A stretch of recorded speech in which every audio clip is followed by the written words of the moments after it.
तो दोस्तों welcome back to my channel. मैं थोल्ला भाई पीके में आपका स्वागत है। तो दोस्तों आज हम सीखेंगे कि अगर रूट में या क्यूब में आपके सवाल दिए हों तो आप कैसे बता सकते हो कि कौन सी संख्या छोटी है और कौन सी संख्या बड़ी है। जैसा कि आप लोगों ने थंबनेल में तो देखा ही होगा।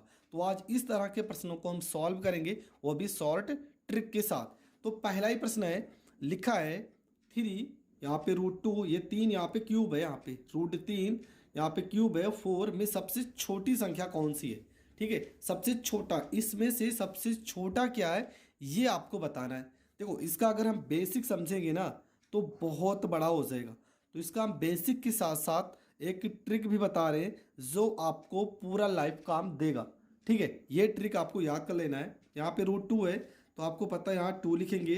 अगर यहाँ पे 3 है ना तो आपको पता है 1/में हम 3 लिखते हैं। चलो ठीक है, यहाँ अगर कुछ नहीं है तो आपको पता है यहाँ 2 पढ़ा जाता है। तो ये हो जाएगा आपका 3 की पावर हो जाएगा 1/2 हो जाएगा। यहाँ पे 3 लिखा है तो आपको क्या करना है, यहाँ पे 4 लिखना है और पावर में 1/3 लिखना है। ठीक है, क्यों? क्योंकि यहाँ पे 3 लिखा है तो 1/3। कुछ नहीं लिखा होता है तो आप 2 मान के चलोगे, क्योंकि रूट होता है वो। यहाँ पे 2 लिखोगे, यहाँ 3 लिखा है तो 3 लिखोगे। अब जब ये आप लिख लोगे तो आपका दूसरा काम क्या है, यहाँ पे जो वैल्यू लिखी है बट्टे में, देखो 3 लिखा है, 2 लिखा है और 3 लिखा है।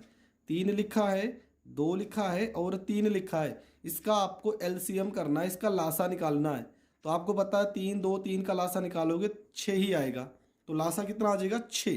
तो आपको यहाँ पे 6 से गुणा करना है, यहाँ पे 6 से गुणा करना है, यहाँ पे 6 से गुणा करना है।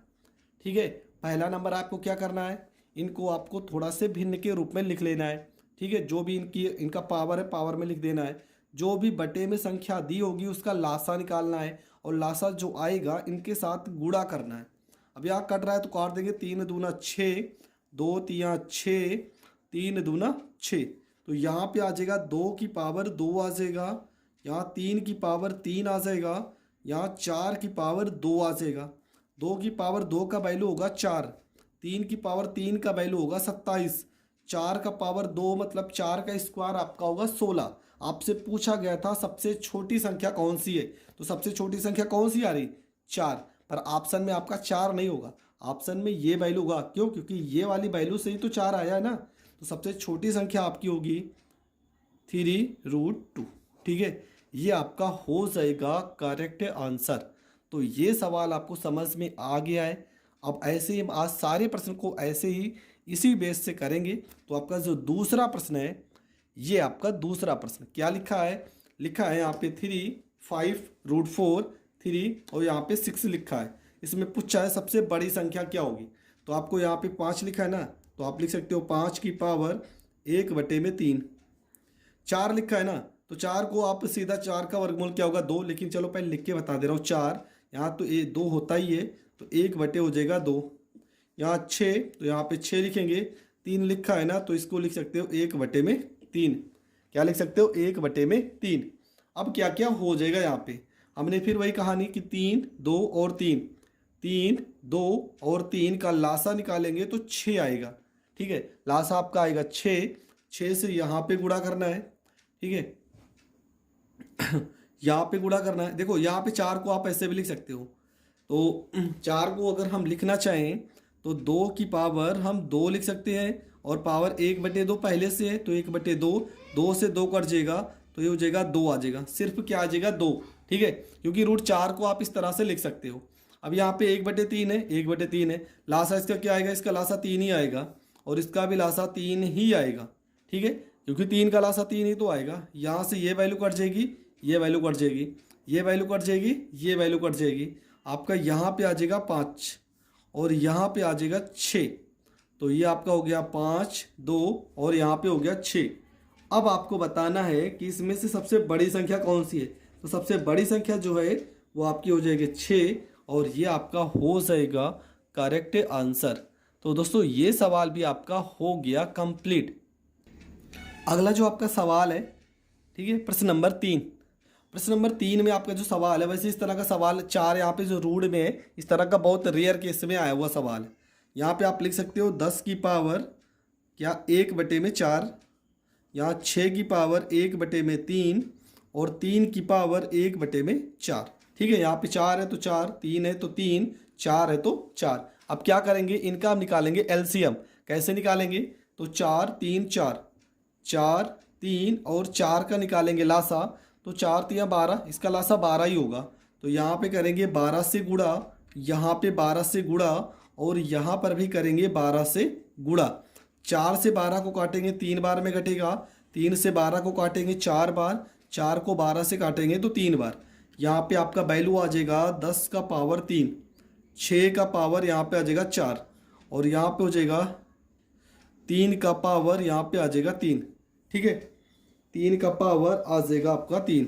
10 की पावर 3 का वैल्यू कितना होगा, तो आपको पता है 1000 होगा। 6 का पावर 4, ठीक है, 6 का क्यूब होता है 216, फिर से 4 बार गुणा करेंगे, 6 चौको 24, 4 कम 4 में 2 जोड़ेंगे 6, 6 दूना 4 दूना 8 हो जाएगा, 864 आ जाएगा।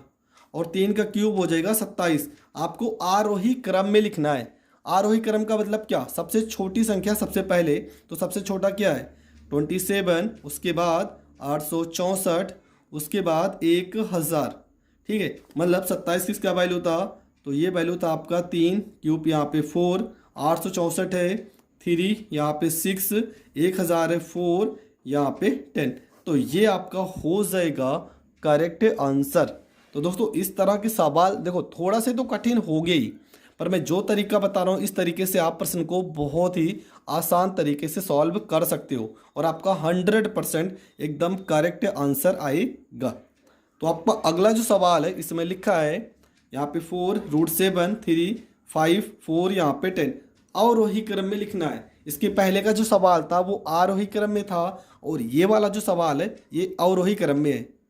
तो आपको करना क्या है, जैसे हर सवाल में करते आ रहे हैं, यहाँ पे 7 की पावर 1/4, यहाँ 5 की पावर 1/3, यहाँ 10 की पावर 1/4 हो जाएगा। अब आपको करना क्या है, 4 3 4 का लासा निकालोगे तो 4 3 4 का लासा जो आपका आएगा वो आपका हो जाएगा 12। तो यहाँ पे आप करोगे 12 से गुणा, यहाँ पे आप करोगे 12 से गुणा, यहाँ पे आप करोगे 12 से गुणा। 4 से 12 को काटोगे 3 बार, 3 से 12 को काटोगे 4 बार, 4 को 12 से काटोगे तो 3 बार। मतलब वैल्यू आ जाएगा 7 का पावर 3, 5 का पावर 4, 10 का पावर 3। ठीक है, तो 7 का पावर 3 आपको पता 343 होगा, 5 का पावर 4, 5 का पावर 3 125 होगा, फिर 5 से गुणा करोगे 625 हो जाएगा और 10 का पावर 3 आपका हो जाएगा 1000। कौन से क्रम में लिखना है, अवरोही क्रम में लिखना है। तो अवरोही क्रम में सबसे बड़ी वैल्यू क्या है 1000 और ये वैल्यू इसका 4 यहाँ पे √10, उसके बाद है 625 ये है 3, यहाँ पे √5, इसके बाद है आपका 4, यहाँ पे है 7। तो ये आपका हो जाएगा करेक्ट आंसर। तो दोस्तों ये आपकी 4 प्रश्न थे जो मैंने बताया है और एक ही तरीके से इस चारों के चारों प्रश्न को सॉल्व किया है। आई होप आपको ये प्रश्न भी बहुत अच्छे से समझ में आ गए होंगे।